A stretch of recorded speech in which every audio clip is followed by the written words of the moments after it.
Ojos dorados bajo la tormenta. La lluvia llegó al rancho de Camila Ferreira esa noche de mayo, como si el cielo mismo hubiera decidido cobrar una deuda vieja y pendiente, golpeando el techo de lámina con una rabia que hacía imposible pensar en dormir. Los relámpagos iluminaban el potrero en destellos blancos y fríos, revelando durante fracciones de segundo los eucaliptos que su padre había plantado a lo largo del cerco, esos árboles que ella ya no podía ver sin sentir el peso de todo lo que había quedado sin resolverse entre los dos. El viento empujaba el agua en ráfagas diagonales que colaban por las rendijas de las ventanas viejas, y el olor a tierra mojada y pasto húmedo lo llenaba todo con esa mezcla de frío y vida que solo existe en los campos del interior cuando el temporal no pide permiso para entrar. Camila estaba despierta. No era la tormenta lo que la tenía sin poder cerrar los ojos, sino el ruido que había escuchado antes de que empezara a llover, un sonido sordo y pesado que venía desde el establo del fondo, diferente al crujir normal de la madera, o al movimiento inquieto de las vacas cuando el clima se ponía feo. Era un arrastre, algo grande que se desplazaba contra las tablas del muro de adentro, lento y deliberado, como si costara mucho trabajo moverse, y sin embargo no hubiera otra opción más que seguir intentándolo. Camila se quedó sentada en la cama un momento largo, escuchando, midiendo con cuidado el espacio entre lo que podía ser y lo que su instinto le decía que era. Podía ser un jabalí que se hubiera metido buscando refugio del aguacero. Podía ser un perro callejero o alguno de esos armadillos enormes que de vez en cuando aparecían en la zona. Podía ser un ladrón de ganado, aunque los ladrones de ganado no solían llegar solos en medio de una tormenta a pie. Se levantó sin encender la luz del cuarto. Caminó descalza hasta el ropero donde colgaba el cinturón de su padre con la funda de la escopeta que él le había enseñado a usar desde que ella tenía 12 años, y tomó el arma con los movimientos tranquilos y automáticos de alguien que lo ha practicado tantas veces que ya no necesita pensarlo. 2 años habían pasado desde que su padre se fue, 2 años de cargar sola con el rancho y con el silencio que él dejó, y en esos 2 años Camila había aprendido que la soledad no era el problema más grande que podía enfrentar una mujer en el campo. El problema más grande era creer que no necesitabas a nadie para enfrentar lo que fuera que se te pusiera enfrente. Esa lección la tenía bien aprendida. Salió al corredor con la escopeta apuntando hacia abajo y la linterna en la mano izquierda. La lluvia la empapó en segundos, colándose por el cuello de la camisa de franela y bajándole por la espalda con un frío que le cortó la respiración, pero ella siguió caminando entre los charcos que ya se habían formado en el patio de tierra. Había 100 metros entre la casa y el establo, 100 metros que ella conocía de memoria, pero que la oscuridad y el temporal convertían en algo completamente distinto, en un camino lleno de formas que el viento animaba y que los relámpagos borraban y recreaban con cada destello. Llegó a la puerta del establo, levantó la linterna y empujó la madera con el hombro. El haz de luz barrió el interior y Camila se detuvo en seco. No era un animal, era un hombre. Estaba tirado boca abajo en la paja del rincón más alejado de la puerta, con el torso apoyado en los tablones del muro, como si hubiera intentado ponerse de pie y las fuerzas no le hubieran alcanzado. Llevaba una camisa a rayas que en algún momento había sido blanca y que ahora estaba tan hecha trizas que apenas valía como tela, y los pantalones oscuros tenían barro hasta las rodillas, como si hubiera cruzado varios kilómetros de campo abierto en la tormenta. Las muñecas tenían marcas que Camila tardó un segundo en identificar porque no tenía sentido lo que estaba viendo. Eran las marcas que dejan las esposas cuando alguien las ha forzado con toda su fuerza durante mucho tiempo, surcos profundos en la piel que no encajaban con ninguna historia simple. Las vacas al fondo del establo se habían apretujado en el extremo contrario y lo observaban con ese nerviosismo silencioso que los animales adoptan cuando algo en el ambiente les dice que hay peligro aunque sus ojos no lo puedan ver todavía. Camila mantuvo la escopeta apuntada hacia él y no dijo nada durante varios segundos. La lógica le decía que debía retroceder, salir del establo y llamar a alguien, Aunque llamar a alguien en ese rancho perdido del interior de Paraná significaba esperar al menos media hora para que cualquier ayuda llegara. Pero había algo más que la lógica operando en ese momento. Ese instinto que su vecina doña Gertrudes siempre llamaba su debilidad fatal, ese impulso que la hacía recoger perros abandonados en las cunetas y llevar comida a los jornaleros cuando la cosecha era mala.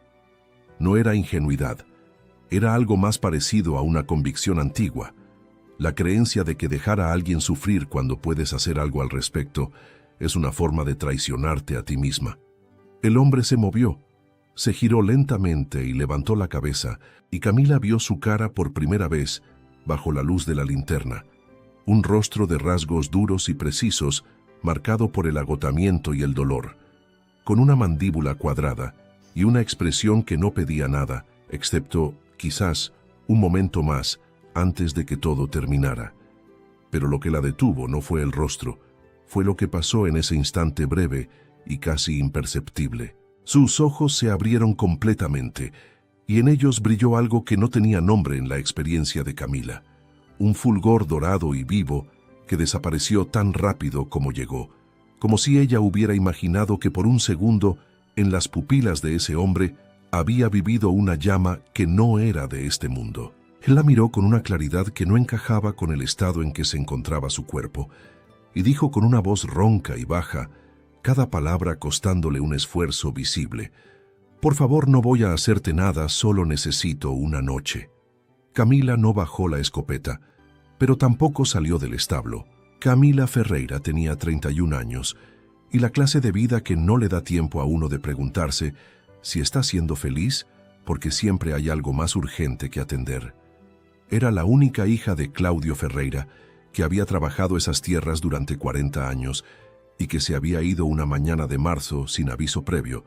Simplemente no se despertó, y eso fue todo. No hubo deudas de sentimientos sin pagar que ella supiera. No hubo palabras importantes, sin decir. Solo ese silencio repentino donde antes había estado su voz y la costumbre de escucharlo llegar con las botas sucias al corredor cada tarde cuando terminaba de revisar el cerco. Ella había heredado el rancho, las deudas del rancho y la terquedad que le impedía venderlo, aunque más de una vez los números no habían cuadrado bien en los últimos 2 años. Era una mujer de pocas palabras con los extraños y de demasiadas palabras consigo misma. Una de esas personas que procesan el mundo en silencio y que cuando finalmente hablan ya han pensado todo 3 veces. Su vecina, doña Gertrudes, decía que Camila era demasiado desconfiada para encontrar pareja y demasiado compasiva para quedarse sola, que esas 2 cosas juntas eran una contradicción que iba a costarle caro algún día. Camila nunca le respondió nada, porque en el fondo sabía que la vieja tenía razón. No era que no confiara en los demás, era que había aprendido muy bien cuánto puede costar confiar en la persona equivocada. Y esa lección tenía un precio que ella ya había pagado una vez, y no estaba dispuesta a pagar de nuevo. Su vulnerabilidad era también su mayor fortaleza.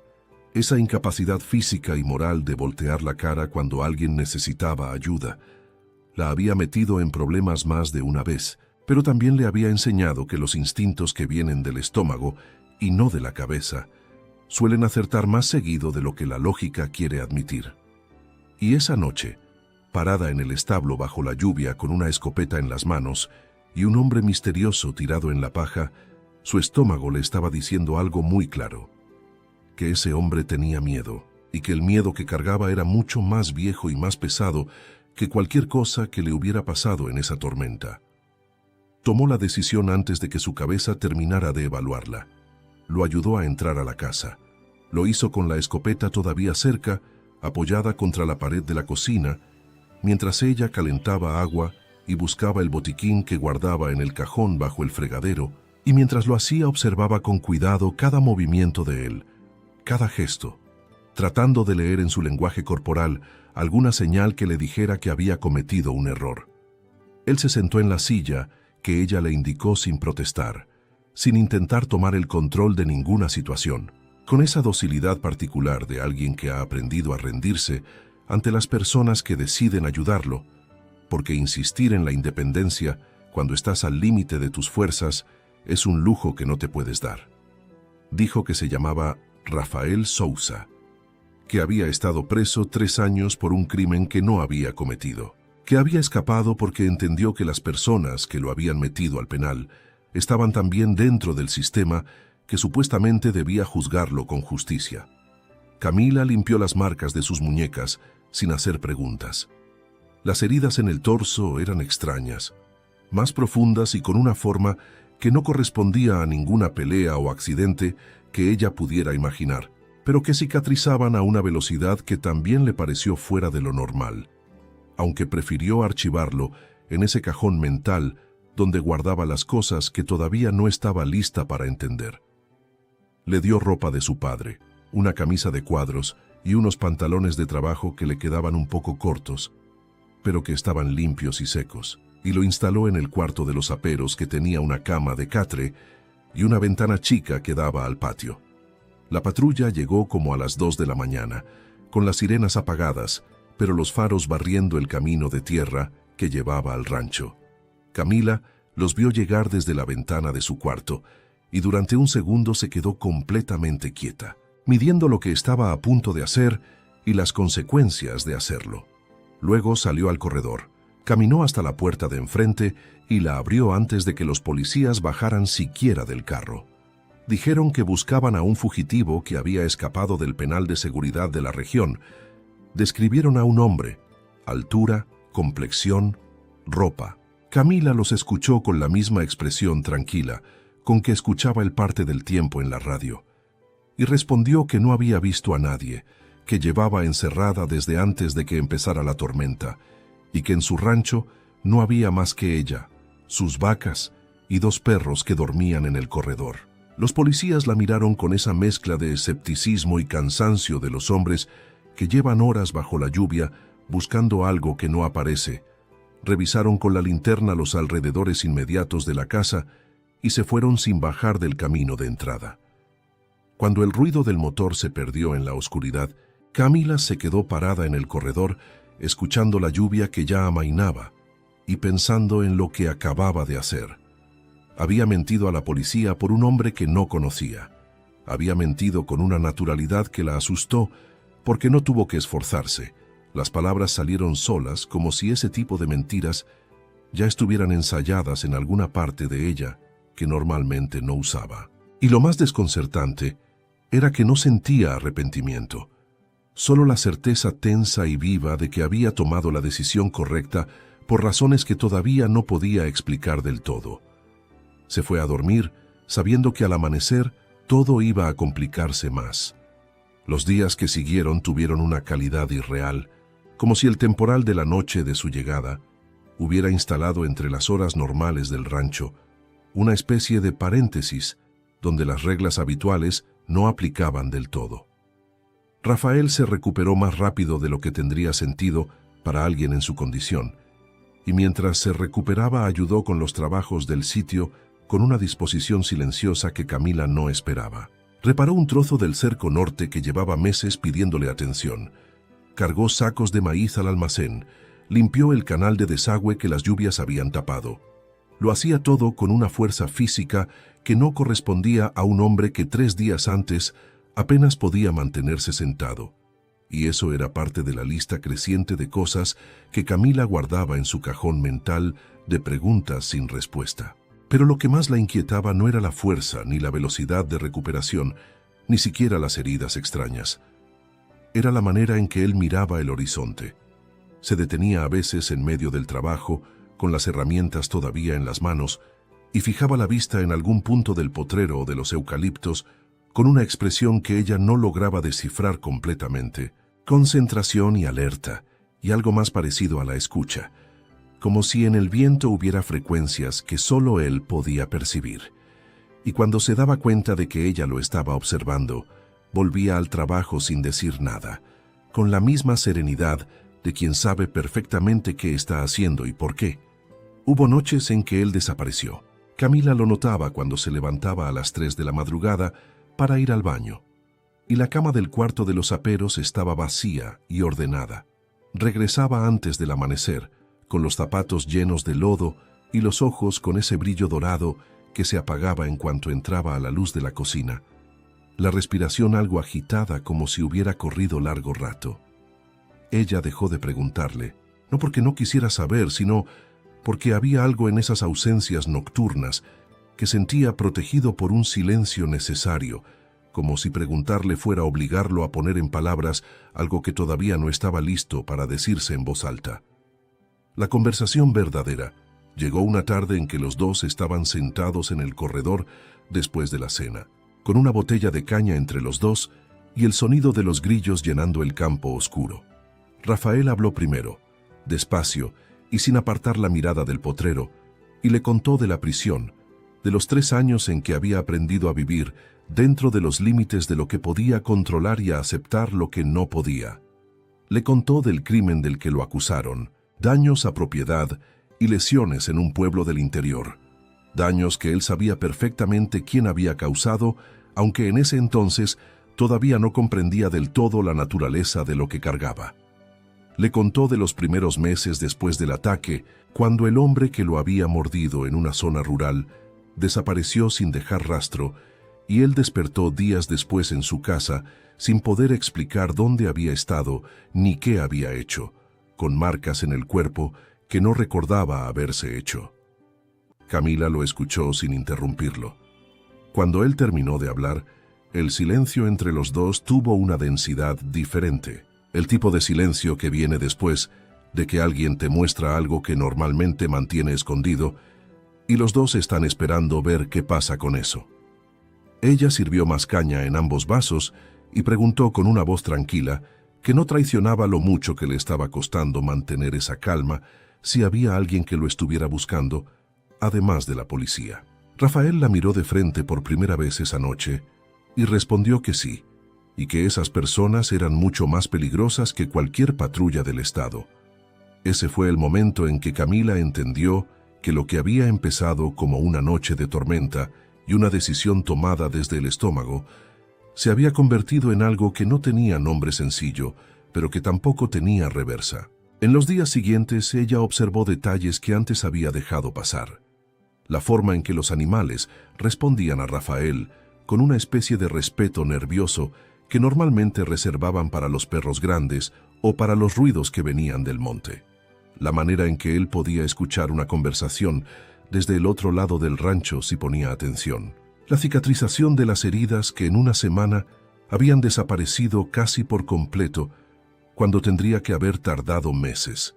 Y el brillo en sus ojos, ese dorado imposible que aparecía en los momentos en que él bajaba la guardia, cuando se reía de algo que ella decía, o cuando el viento cambiaba de dirección y él levantaba la cabeza, como respondiendo a un llamado que solo él escuchaba. La tarde del viernes anterior a la luna llena de mayo, doña Gertrudes pasó al rancho con el pretexto de traer unos tamales y la intención real de averiguar por qué Camila tenía a un desconocido viviendo en sus tierras. Rafael estaba en el campo cuando ella llegó, y Camila respondió sus preguntas con la misma economía de palabras de siempre, diciendo solo que era un conocido que estaba de paso y necesitaba un lugar mientras resolvía unos asuntos. Doña Gertrudes se fue con cara de no haber sacado nada útil, pero con los ojos llenos de la satisfacción particular de quien sospecha que hay una historia buena ahí y que eventualmente va a enterarse de todo. Camila cerró la puerta y se quedó parada un momento en el pasillo, y fue entonces cuando se dio cuenta de que lo que sentía por Rafael ya no era solo compasión. Era algo más incómodo y más vivo, algo que prefería no nombrar todavía, porque ponerle nombre significaba aceptarlo, y aceptarlo significaba lidiar con todas las preguntas que venían después. La luna llena llegó en una noche de cielo limpio y frío, sin nubes y sin viento, con ese tipo de silencio absoluto que hace que el campo parezca de otro mundo. Camila se despertó a medianoche con la sensación de que algo estaba mal, sin poder identificar exactamente qué. Esa alarma silenciosa que se instala en el cuerpo cuando el subconsciente procesa información que la mente despierta todavía no ha aceptado. Se asomó por la ventana y vio que el cuarto de los aperos estaba oscuro y Rafael no estaba. Lo encontró en medio del potrero, de rodillas en el pasto húmedo, con las manos enterradas en la tierra y todo el cuerpo sacudido por una vibración interna que parecía capaz de partirlo. Ella caminó hacia él a pesar de que la parte racional de su cerebro le gritaba que se detuviera, a pesar de que cuando estuvo a 10 metros de distancia, él giró la cabeza y le gritó con una voz que ya no era completamente su voz, que se alejara, que se fuera, que no se acercara. Camila no se alejó. Se quedó parada y lo miró, porque había algo en ella que entendía que mirar era lo más importante que podía hacer en ese momento, que no apartar la vista. Era la única manera de decirle que no importaba lo que estuviera a punto de pasar, ella no iba a correr. Lo que pasó a continuación quedó grabado en su memoria con la claridad fría y permanente de las cosas que cambian el eje sobre el que gira tu comprensión del mundo. La transformación fue real, fue concreta y física, y no dejó ningún espacio para interpretaciones alternativas, ni para la duda razonable. La forma de Rafael se alteró bajo la luz de la luna, con un proceso que parecía al mismo tiempo inevitable y violento, como algo que el cuerpo rechaza y al que se rinde al mismo tiempo. Y cuando terminó lo que quedó en el potrero, no era el hombre que ella conocía. Era una criatura enorme y oscura, con los hombros a la altura de su pecho y un pelaje que absorbía la poca luz disponible, que la miraba desde arriba con unos ojos que eran completamente dorados y completamente conscientes. Camila no gritó. Su corazón latía tan fuerte que podía sentirlo en los oídos, y sus pies se habían clavado en el suelo sin que ella se lo pidiera. Pero no gritó y no corrió porque en esos ojos dorados y enormes reconoció algo que la detuvo más efectivamente que cualquier argumento lógico. Reconoció la misma expresión que había visto en Rafael la primera noche en el establo, esa mezcla de vergüenza y determinación y disculpa que no necesitaba palabras para comunicarse. La criatura la miraba, y en su mirada había una conciencia lúcida que pedía perdón por existir de esa manera, que estaba avergonzada de lo que era, y que al mismo tiempo no podía hacer nada al respecto, más que intentar no causar daño.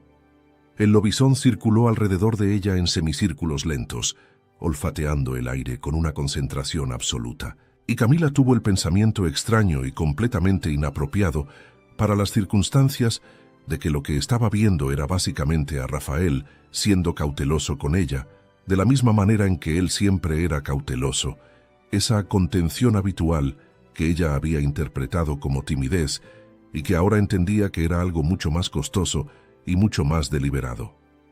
No la atacó, la rodeó y la olfateó, y al final se sentó a 3 metros de ella con el hocico apuntando al cielo, y emitió un sonido largo y bajo que no era exactamente un aullido, sino algo más parecido a la manera en que el viento suena cuando encuentra un hueco por donde pasar. Camila se sentó en el pasto frío y esperó con él hasta que el amanecer llegó y la luna se dio. Rafael volvió a su forma humana con el alba, cayó en el pasto con el cuerpo exhausto y los ojos cerrados, y Camila caminó hasta la casa, trajo la cobija vieja de lana que guardaba en el cofre del corredor y lo cubrió sin decir nada. Luego se sentó a su lado y esperó a que él se despertara. Cuando él abrió los ojos y la vio ahí, la expresión en su cara fue la de alguien que esperaba encontrar otra cosa, completamente diferente. Vacío, quizás, o miedo, o el silencio que deja la gente cuando ya tomó una decisión que no va a compartir, pero que ya tomó. Camila lo miró con esa calma suya, que no era frialdad sino la versión exterior de algo muy firme que tenía adentro, y dijo con una voz que no temblaba: «Ahora sí me vas a contar todo». Rafael contó todo. La maldición había llegado a él 3 años atrás, transmitida por un hombre que lo atacó en una zona rural al norte del estado y desapareció antes de que Rafael pudiera entender qué había pasado. Los primeros meses después de la mordida habían sido caos absoluto, transformaciones que él no podía controlar ni predecir, heridas en sí mismo causadas por la resistencia inútil a algo que su cuerpo insistía en hacer independientemente de lo que su mente quisiera. Había aprendido a esconderse, a anticipar los ciclos lunares, a construir rutinas que minimizaran el daño. pero no había podido evitar todo, y los daños que la criatura causaba en sus primeros meses sin control fueron los que terminaron en un expediente judicial con su nombre. Dentro del penal, había descubierto algo que al principio pensó que era paranoia suya, pero que con el tiempo se confirmó como algo real y mucho más oscuro que su situación personal. Había al menos 2 guardias en el penal que sabían exactamente lo que él era, que lo observaban con el tipo de atención específica y técnica que no tiene que ver con la seguridad penal, sino con el estudio de un sujeto de interés. Tardó un año entero en conectar los puntos y entender que no estaba siendo observado por curiosidad, sino como parte de una red organizada de captura y estudio de personas con su condición. Una red liderada por un hombre llamado Dr. Aguiar. El nombre lo dijo con una quietud tensa, que Camila reconoció como la calma que se construye alrededor de algo que da mucho miedo. Ese silencio deliberado que se forma alrededor de las cosas, que si las tocas se desordenan demasiado. Aguiar era un investigador que llevaba décadas buscando la manera de extraer y transferir las capacidades de regeneración y fuerza que acompañan la condición del hombre lobo, no por ningún motivo altruista o científico, en el sentido noble de la palabra, sino para vendérselas a personas con los recursos suficientes para pagar por lo que básicamente era una forma de inmortalidad parcial. El proceso que había desarrollado requería extraer el componente activo de la sangre durante el momento pico de la transformación, un proceso que funcionaba, pero que invariablemente terminaba con la vida del sujeto que lo proveía. Aguiar había perfeccionado su método en años de trabajo, y la red de captores que había construido a lo largo del territorio brasileño tenía ojos en lugares que nadie habría pensado buscar, incluidos los sistemas de justicia de varios estados. Rafael se había escapado del penal cuando entendió que su traslado a una instalación de seguridad diferente no era un cambio administrativo rutinario, sino parte de un proceso de extracción planificada. Había llegado al rancho de Camila, guiado por el olfato que la condición le había dado, buscando el lugar más aislado y más silencioso que podía encontrar en la región. No había esperado encontrar a nadie, mucho menos a alguien que, en vez de huir, se quedara quieta y esperara a saber la historia completa. Cuando terminó de hablar, Camila se quedó mirando los eucaliptos del cerco norte por un tiempo que ninguno de los dos intentó medir.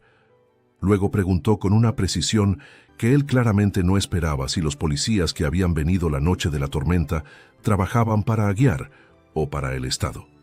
Y Rafael respondió que probablemente para los dos, que la red de Aguiar funcionaba precisamente porque no tenía que elegir entre las instituciones y la clandestinidad. Ella asintió con la cabeza y guardó silencio otro momento y luego dijo, en el mismo tono tranquilo con que podría haber comentado que había que arreglar el techo antes de la siguiente temporada de lluvias, que había escuchado todo y que iba a necesitar un par de días para pensar bien qué podían hacer.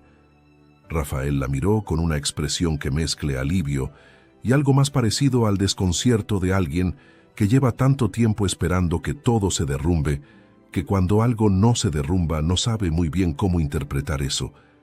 Ella se levantó, dobló la cobija de lana y le extendió la mano para ayudarlo a ponerse de pie con la practicidad directa de alguien que ya tomó una decisión, aunque todavía no la haya dicho en voz alta. Los días que siguieron a esa revelación tuvieron una calidad diferente, más honesta y más pesada al mismo tiempo. Ya no había preguntas archivadas en el cajón mental de Camila porque todas estaban sobre la mesa, y Rafael ya no tenía que construir distancia ni medir cada cosa que decía. Hablaron durante horas en el corredor, trazando en voz alta la geometría del problema que enfrentaban, y en esas conversaciones Camila descubrió que Rafael tenía una inteligencia práctica y analítica que 3 años de penal no habían podido apagar, una manera de ver las situaciones desde varios ángulos simultáneamente que le resultaba familiar porque era parecida a la suya propia. Los dos pensaban en silencio antes de hablar, y los dos hablaban con precisión cuando finalmente lo hacían, y esa coincidencia de ritmo creó entre ellos una forma de comunicación que no necesitaba demasiados rodeos. Hubo una tarde, cuando ya llevaban una semana de conversaciones largas y trabajos compartidos, en que Rafael estaba reparando el motor de la bomba de agua en el patio, y Camila le llevó café y se quedó parada a su lado viendo cómo trabajaba. Y él levantó la vista y la miró de una manera que ella reconoció porque también ella lo había estado mirando así cuando creía que él no se daba cuenta. No dijeron nada. El silencio entre los dos tuvo esa temperatura particular que tiene cuando dos personas reconocen algo que está ahí, pero que ninguna quiere ser la primera en nombrar, no por cobardía, sino porque nombrarlo lo haría real de una manera diferente. Y las dos partes están midiendo si están listas para eso. Fue esa noche cuando Rafael le contó de los documentos. Antes de escapar del penal, había logrado hacer copias de ciertos registros que circulaban entre los guardias que trabajaban para Aguiar, listados de nombres, fechas de operaciones, coordenadas de instalaciones que no aparecían en ningún registro oficial. Los había guardado en un sobre impermeable que cargaba consigo desde la fuga, una precaución que en ese momento le había parecido instintiva y que ahora veía como lo más valioso que tenía. Camila los leyó esa noche en la cocina bajo la luz amarilla del foco, con el café volviéndose frío a su lado, y cuando terminó de leer la última página, guardó los papeles con cuidado en el mismo sobre y los guardó bajo el fondo removible del cajón donde su padre guardaba las escrituras del rancho. Al día siguiente, empezó a buscar en silencio. Camila tenía una vieja computadora de escritorio que usaba para la contabilidad del rancho y que conectaba al internet de banda ancha que había instalado el año anterior, porque sin eso, las ventas de ganado se habían vuelto imposibles de gestionar. Esa noche, cuando Rafael ya dormía, buscó los nombres que aparecían en los documentos. Buscó el nombre de Dr. Aguiar en combinación con términos médicos y con el nombre del penal. Buscó las coordenadas en mapas satelitales. Lo que encontró no fue suficiente para entender el alcance completo de la red, pero sí fue suficiente para confirmar que no eran paranoias ni invenciones de alguien desesperado, que había algo real y documentado, aunque disperso en diferentes fuentes, que con paciencia podía armarse como un rompecabezas. La segunda luna llena llegó sin avisar, o más bien avisó de la manera en que avisa siempre, con Rafael quedándose cada vez más callado y más tenso en los días previos, con ese esfuerzo visible de alguien que está conteniendo algo que empuja desde adentro. Camila lo preparó sin hacer preguntas, sacó la cobija al corredor, dejó la puerta trasera sin seguro, y cuando él desapareció al anochecer, ella se sentó en el sillón de su cuarto y esperó con un libro abierto en las manos, que en realidad no leyó, porque lo que estaba leyendo era el espacio entre su propio miedo y algo que ya sabía que era amor, aunque todavía no hubiera tenido el valor de decírselo ni siquiera a sí misma. Fue en esa noche de espera cuando escuchó el primer motor en el camino. No era una patrulla, era una camioneta sin logotipos, negra, que se detuvo a unos 200 metros de la entrada del rancho con las luces apagadas. Camila lo vio desde la ventana y sintió que el frío en su pecho no tenía nada que ver con el clima. Buscó el teléfono y trató de llamar a la única persona a quien podía llamar en ese momento, el abogado de Curitiba, cuyo número había guardado después de que Rafael le hablara del caso, pero la señal estaba cortada y supo que no era coincidencia. Salió con la escopeta, no hacia la camioneta, sino hacia el potrero donde sabía que Rafael estaba. Y cuando lo encontró y vio que la criatura que era en ese momento ya lo sabía, que ya tenía la nariz apuntando en la dirección de donde venían los extraños, Camila entendió que la noche no iba a terminar bien, a menos que los dos trabajaran juntos. Se colocó a su lado, a esa distancia que ya conocía por instinto, y le dijo en voz baja que habían llegado y que ella no iba a ningún lado. El doctor Aguiar era un hombre de unos 60 años que caminaba con la seguridad de alguien que ha calculado todos los ángulos de la situación que está por enfrentar y no espera sorpresas. Llegó con 4 hombres, todos equipados con equipo que Camila reconoció como armamento de tranquilizantes de alta potencia y con unas estructuras de contención que cargaron de la camioneta con la eficiencia de quienes han hecho esto muchas veces antes. En la oscuridad del potrero, iluminados solo por las linternas que cargaban, tenían el aspecto de algo que no debería existir en el mundo real. Un grupo de personas llevando a cabo un procedimiento de captura, como si lo que iban a capturar fuera simplemente un animal grande y valioso. Aguiar se separó de sus hombres y caminó hacia donde Camila estaba parada, con las manos visibles y una expresión de paciencia calculada, como si esperara que ella entrara en razón si él le explicaba las cosas con suficiente calma. Le dijo que entendía que estaba protegiendo a alguien que le importaba, pero que lo que Rafael Sousa cargaba era un riesgo que ella no podía dimensionar desde su posición, que él no era el villano de la historia, sino el único que tenía la capacidad científica de manejar y contener lo que Rafael era, que si ella le permitía llevárselo, le garantizaba que nadie en ese rancho sufriría ningún tipo de consecuencias. Camila lo escuchó hasta el final sin interrumpirlo. Luego dijo en voz muy tranquila que él era precisamente el tipo de hombre que le da un discurso de razones a alguien mientras sus hombres rodean a otra persona desde atrás, y que ella llevaba 31 años en ese rancho y conocía cada centímetro de ese potrero de memoria. Lo que pasó en los siguientes minutos ocurrió con una velocidad y una intensidad que Camila procesaría después, en piezas, en el orden en que podía asimilarlos. Los hombres de Aguiar habían intentado rodear a Rafael desde el flanco izquierdo del potrero, y ella lo sabía porque conocía el camino que tomaban los que no conocen el terreno, el que parece abierto, pero que en realidad tiene una zanja de desagüe tapada por el pasto alto que su padre había construido para retener agua en temporada de sequía. Los primeros dos cayeron.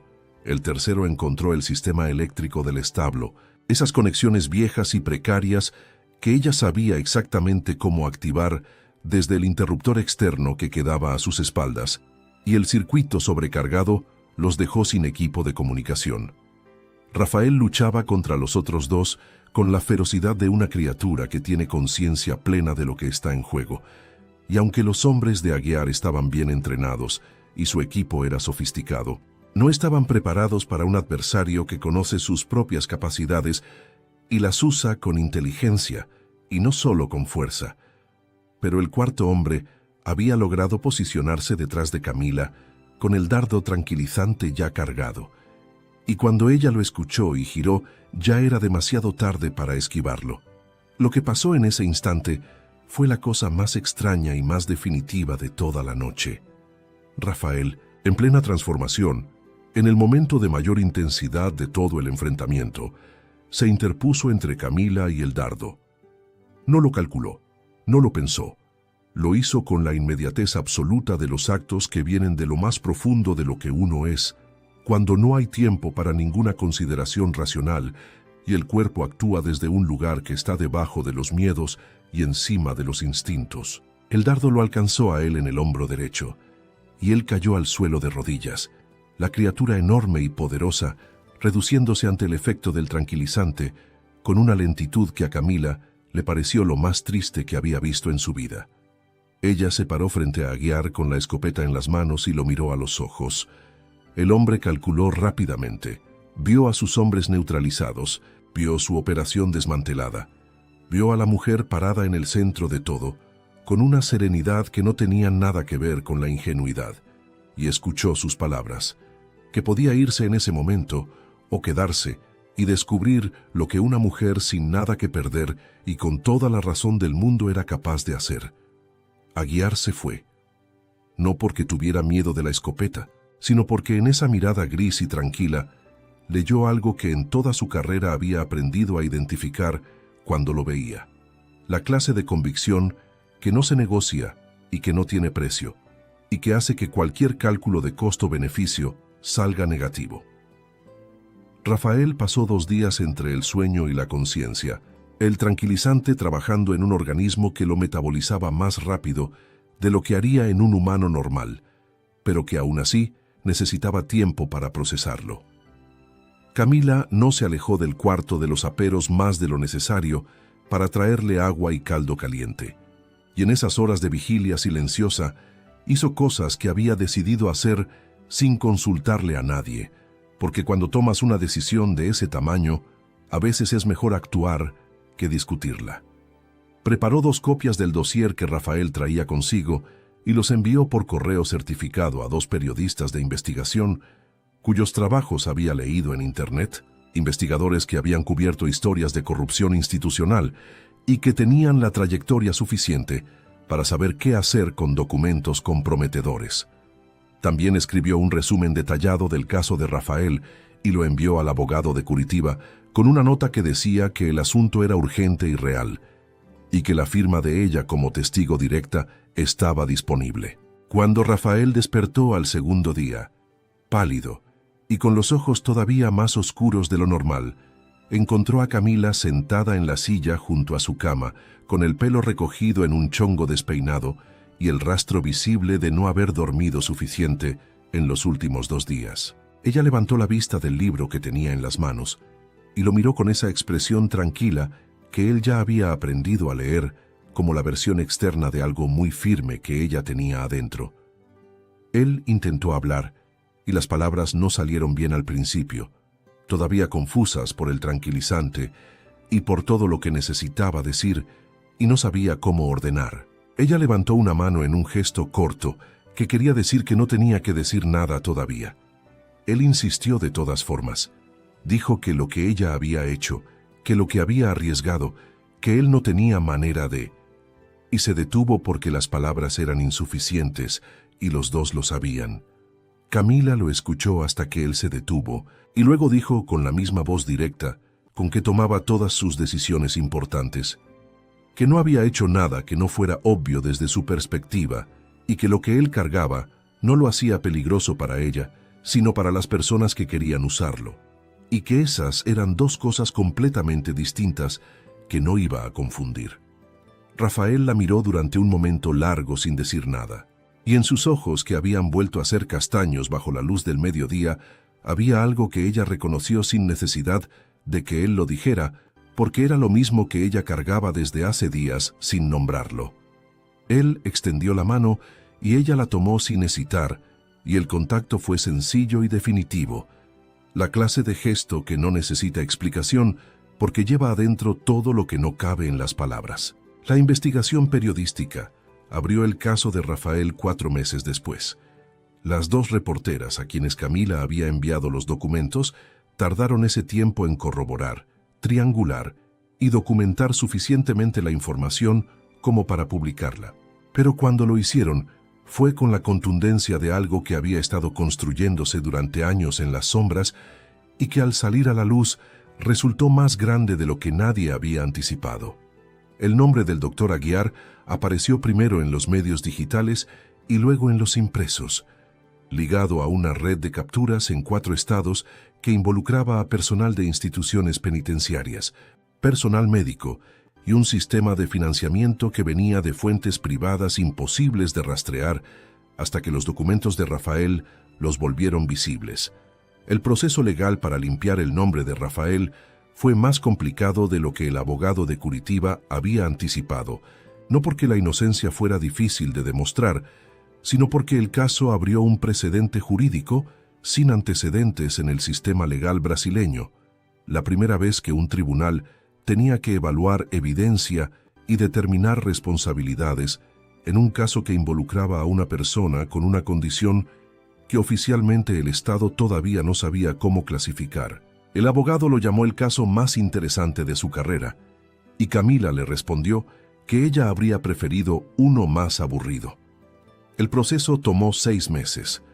Rafael quedó libre, con el expediente limpio y con un estatus legal ambiguo y sin precedente que el sistema tomaría años en resolver completamente, pero que al menos le devolvía la capacidad de existir en el mundo sin estar huyendo. El día en que el abogado llamó para dar la noticia, Camila estaba en el patio dando agua a las vacas y Rafael estaba reparando el tractor, y cuando ella colgó y le dijo, él se quedó quieto un momento, con las manos todavía en el motor, mirando al suelo, y el silencio que siguió fue el tipo de silencio que viene cuando algo que has cargado demasiado tiempo finalmente te deja ir. Aguiar fue indiciado. El proceso contra él y contra los miembros de su red era lento y complicado por las mismas razones que habían hecho complicado el caso de Rafael, porque el sistema legal no tenía categorías preparadas para lo que estaban juzgando. Pero el indiciamiento era real, y los abogados que lo representaban ya no podían mover piezas en el tablero que antes les había parecido completamente propio. El rancho de Camila entró en el otoño siguiente con un socio que no figuraba en ningún papel, pero que trabajaba cada día como si el lugar fuera suyo, porque de alguna manera ya lo era, con la misma dedicación silenciosa y la misma fuerza sin explicación que había tenido desde la primera semana. Las deudas que habían presionado a Camila desde la muerte de su padre empezaron a ceder a la misma velocidad en que el trabajo del rancho se multiplicó, y ella se sorprendió a sí misma haciendo planes que no tenían el horizonte estrecho que habían tenido durante años, planes que se extendían a temporadas futuras y a mejoras que antes habría aplazado indefinidamente. En las noches de luna llena, Rafael desaparecía al potrero y Camila apagaba la luz a las 11 y se dormía sabiendo que él iba a volver. Era una costumbre que se había construido sola, sin acuerdos explícitos ni conversaciones que la establecieran formalmente. Simplemente había llegado a ser de esa manera en que las cosas se vuelven naturales, cuando encajan bien con lo que ya existía. Ella no sentía miedo cuando él se iba. Sentía algo más parecido a la calma de quien espera la lluvia que sabe que va a pasar y que cuando pase el campo va a oler diferente y más limpio. Una mañana de julio, cuando las heladas del invierno sur dejaban el pasto plateado antes del amanecer, Camila estaba en el corredor con el café humeando entre las manos cuando Rafael llegó desde el potrero con el amanecer detrás de él, la ropa mojada por el rocío y los ojos todavía con ese matiz dorado que se iba apagando con la luz del día. Se sentó en el escalón junto a ella sin decir nada, y ella le pasó el café sin decir nada. Y los dos estuvieron así un tiempo mirando cómo el sol llegaba a los eucaliptos del cerco norte y convertía la escarcha en vapor. Él dijo en voz baja que nunca había pensado que iba a poder tener esto. Ella preguntó sin levantar la vista qué era esto exactamente, y él respondió con una precisión que la sorprendió. Dijo un lugar al que volver, alguien que esté cuando llego, la sensación de que lo que soy no es lo que define lo que puedo merecer. Camila lo miró de frente y sonrió de una manera que él conocía bien, porque era una de las pocas sonrisas que ella dejaba salir sin editar, limpia y directa, sin la ironía habitual que era su escudo. Le dijo que eso no era mucho pedir para alguien que había aprendido a cargar con lo que él cargaba, y que si alguna vez se le olvidaba que lo merecía, podía recordárselo. Fue un momento simple, no fue un clímax de película con lluvia y promesas y música de fondo. Fue un momento de martes o miércoles en el corredor de un rancho del interior, con el café enfriándose y las vacas empezando a moverse en el potrero, y los dos exactamente donde necesitaban estar. Él tomó su mano y ella la dejó, y eso fue todo lo que se necesitó para que la cosa que los dos habían estado cargando sin nombrarla encontrara finalmente un lugar donde pausar. Meses después, cuando la historia de Aguiar ya estaba en el dominio público y el caso de Rafael había dejado de ser una urgencia para convertirse en un proceso que avanzaba solo con el impulso de lo que ya estaba en movimiento, Camila encontró en los cajones del escritorio de su padre una fotografía que no recordaba haber visto antes. Era él de joven, antes de que ella naciera, de pie junto a una mujer que debía ser su madre, los dos frente al rancho, que todavía no tenía los eucaliptos del cerco norte, mirando a la cámara con la misma expresión que ella había heredado, esa mezcla de practicidad y algo más suave debajo, algo que no se muestra seguido pero que está siempre. Pensó en lo que su padre le había enseñado sin decirlo, la terquedad de quedarse en un lugar cuando el lugar te pide todo lo que tienes, la capacidad de reconocer lo que vale, aunque venga de una manera que nadie habría elegido conscientemente. Camila aprendió esa noche de tormenta de mayo que el coraje no es la ausencia de miedo, sino la decisión de quedarse cuando todo en ti quiere correr. Aprendió que hay personas que llegan a tu vida en el momento y la forma más improbable, y que eso no los hace menos reales ni menos merecedores de lo que puedes darles. Y aprendió que la maldición que alguien carga puede ser también, si las circunstancias se alinean de manera extraña y perfecta, el hilo que lo lleva exactamente donde necesitaba llegar. Rafael encontró en ese rancho lo que 3 años de penal le habían convencido de que ya no existía para él. Un lugar donde lo que era no tenía que pedirle perdón a lo que podía amar. Y eso, en un mundo que raras veces da esa clase de regalo, fue suficiente para empezar todo de nuevo. Los eucaliptos del cerco norte seguían ahí cada mañana. El campo olía a tierra mojada después de la lluvia y a pasto seco en los días de calor, y las vacas seguían haciendo el mismo sonido bajo y tranquilo que hacen cuando todo está bien. Y en el corredor de un rancho del interior del sur del Brasil, en las mañanas en que el cielo amanecía despejado y el café era lo primero que olías al despertar, 2 personas que el miedo y la desconfianza habrían podido mantener separadas para siempre, habían aprendido juntas que el amor verdadero no pregunta de qué estás hecho, sino de qué eres capaz cuando alguien te necesita de verdad.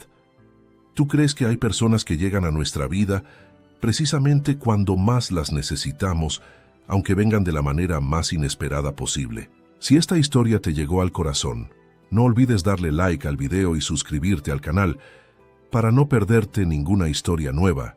Activa la campanita para que te lleguen las notificaciones y cuéntanos en los comentarios cuál fue el momento que más te impactó de la historia de Camila y Rafael. ¿Fue cuando ella no huyó esa primera noche o fue cuando se interpuso entre él y el peligro?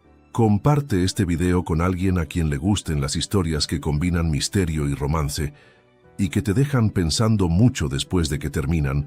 Tu apoyo es lo que hace posible seguir trayendo historias como esta que tocan algo real en la gente. Gracias por escuchar y nos vemos en la próxima historia que ya viene con todo y más.